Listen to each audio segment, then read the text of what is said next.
Hi, y'all. So, with the finale of Severance and with social media popping off how it is, I figured I would give some of my thoughts for the Severance Season 2 finale.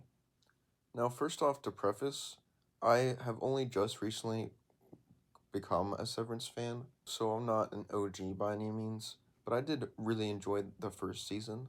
I thought the finale was very well done, lots of twists and turns. And I thought the ratio of answers to questions was pretty well done and not too egregious. Now, for the second season, I can't really say the same. I feel like there was every episode more questions being brought up than answers given, if there even were any answers given in the episode. Not to mention that this second season got a little more artsy fartsy than the first season. Lots of dramatic shots, lots of abstract ideas that don't lead to much. I'm just looking for answers. With that context, I'm sure you could assume that the second season finale was not my favorite, and there are a couple issues that I will get into right now. Okay, first of all, I don't totally buy the whole severed people are different than their innies. It makes some things hard to connect with where the plot goes. It seems like they're the same.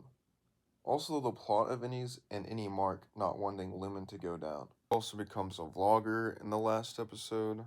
In this vlogging section, there's some clear direction given to make Innie Mark act like a 2-year-old, and Audi Mark be himself, who's a 40, I believe, which makes the acting a bit inconsistent for Innie's from the previous episodes. This is a big problem that I have. The innies, if you go back to episode 1 of Severance, the innies seem to be fully autonomous people. Never were childlike, at least not from my perspective. And in this last season, and in this last episode, there's some clear direction to make the innies be much more younger than the Audis, and it just makes the acting for the innies feel a bit inconsistent and feels like they haven't fully planned out the direction of the show.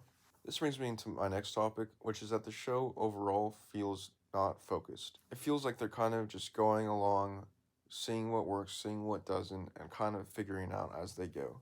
This can be fine for some shows, some comedies, sitcoms, and other movies like that. But with the show like Severance, that is so meticulously detailed and that is a bit pretentious at times, you would think that they have a very clear direction for the series and that there would be a bit more payoff for the second season. Also, y'all, Jim is a Muir. Let's just say it how it is. She's definitely a Muir. I'm not sure. I'd like to see like what her streak is for mewing, and what her technique is, because those cheekbones are nutty. Also, no hate to any of the actors. I think Jim's actress did an excellent job for pretty much the entire show, though I'm sure a lot of people could agree with me. There was a bit of an odd moment at the very end of the last episode when, she's supposed to be behind the door, she's banging, crying out for Mark, like, please, Mark, come on, you gotta come with me, don't go with Helly. And I don't know if it was the direction, I don't know if they told her to give not a very passionate performance, but I just couldn't grab on to her emotion in that scene. I really wanted it to be impactful. I really wanted to feel Gemma's emotions in that moment. But something about her performance in just that one particular moment made it kind of hard to feel the emotions, to feel the weight of the scene, and it kind of pulled me out of it. But other than that, I have no complaints with her actress. My other complaint is everything kind of turned into a love story. We have Dylan's Audi, who we got a glimpse of in the end of the first season, and you're like, oh, what's Dylan's about? We kind of at that point know about the other workers' Audis, but we don't really know much about Dylan's, and then it just harkens back to my previous point, which is more relationship drama with Dylan's innie. with his wife. And this plot I had a lot of issues with. I just could not get behind it whatsoever. If I had a wife and I was severed, and she came up to me and told me that she kissed my severed innie self, I would not have any problems with that whatsoever. It's at the end of the day, it's still me, and this is interesting. It gives an interesting talking point, but I, I'd like to, I'd like to hear y'all's thoughts on this below, but if I'm not wrong, I believe most people would feel the same way. Like, sure, I'm severed, but it's still me. So it's not like she's cheating or anything. And it was just a bit annoying to see that with all the potential of the Audis' lives, we just kind of devolve into a story that I just don't even care about because I just can't get behind the characters' emotions. So, yeah, so that turned into a love kind of side story. We have Bert and Ernie, who are in love with each other, which is another love story.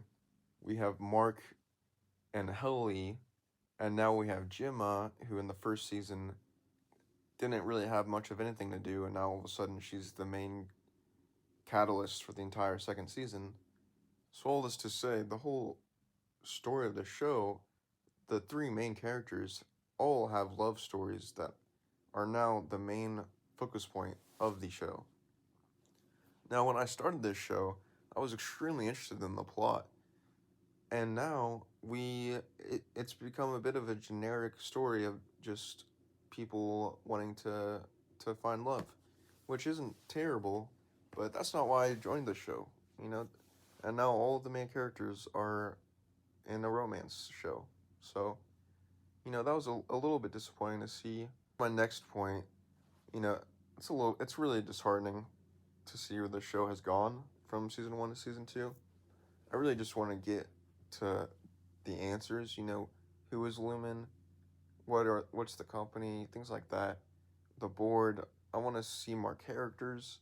I'm really just not that interested. And next point is a bit of a nitpick, but near the end, when Milchick is trying to get out of the room, Dylan is blocking the room with the vending machine, and Milchick is trying to get out.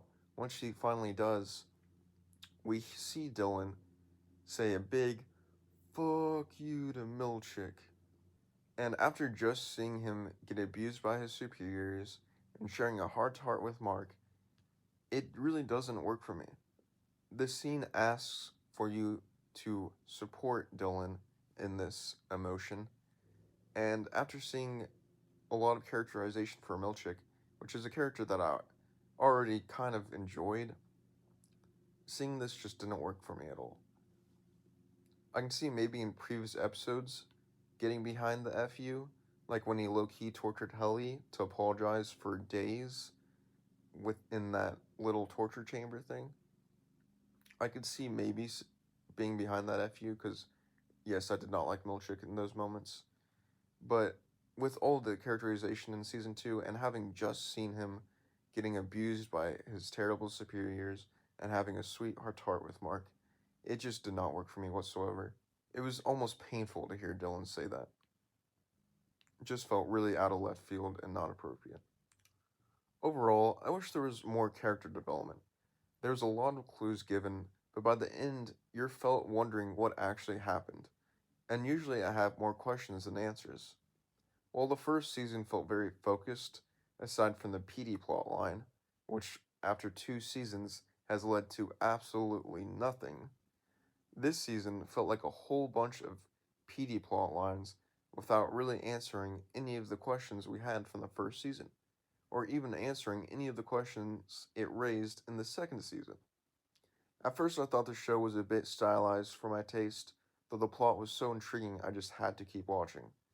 Now, with the second season, we seem to have abandoned a large portion of the plot that I was interested in and hooked me in originally, and cranked the stylization knob to 2 or 3 times the original amount, making this season quite disappointing for me. Alright, guys, I know I just went on a big whole rant about Severance, but overall, I'm still enjoying this show. I will definitely watch season 3 when it comes out in 5 years. That's just some of the problems I had with season 2. I really hope they focus and kind of take some of the criticism from season 2 and they get a little more focused for season 3 in terms of the plot and characterization. Let me know your thoughts below. Let me know about the Milchick situation, how y'all feel about Milchick, what y'all feel about the ending, about Mark leaving with Howley, and any of the other points I brought up, please let me know below. And if you could give a like and a subscribe, I would very much appreciate it. And I'll see y'all in the next one. Peace out.